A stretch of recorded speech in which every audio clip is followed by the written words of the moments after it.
నమస్కారం అండి. మగధా న్యూస్ వాళ్ళకి ఈ అవకాశం ఇచ్చినందుకు థ్యాంక్స్ అండి.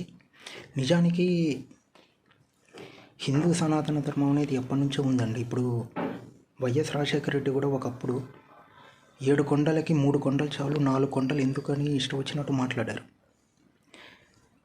ఇప్పుడు ఇది మత సమస్య కాదండి, ధర్మం సమస్య. అల్లా, రాము, యేసు ఒకటే అంటారు. మరి ఇదే యేసుక్రీస్తు పేరు చెప్పుకొని వాళ్ళంతా రాముడు లేడు, దుర్గాదేవి లేడు అని ఇష్టం వచ్చినట్టు తిడతారు. వీళ్ళకి అర్థం కాదు ఏంటంటే, అల్లా, రాముడు, యేసు ఒకటే దేవుడైనప్పుడు రాముని తిడితే యేసుని కూడా బూతులు తిట్టినట్టేగా, దుర్గమ్మ తల్లిని తిడితే మేరీ మాతను కూడా తిట్టినట్టేగా. ముస్లిం ఇళ్ళలోకి వెళ్ళి హిందువుల దగ్గర చెప్తున్నట్టు యేసుక్రీస్తు గొప్పవాడు, అల్లా లేడు అని ఎందుకు చెప్పరు? ఎందుకంటే వాళ్ళంతా చావగొడతారు కాబట్టి. ఇప్పుడు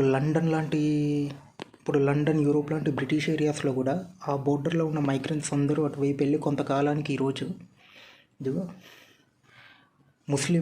ముస్లిమ్స్ అంతా ఆ ఏరియాలను ఆక్యుపై చేసి వాళ్ళే ఇష్టం వచ్చినట్టు గొడవ చేస్తున్నారండి.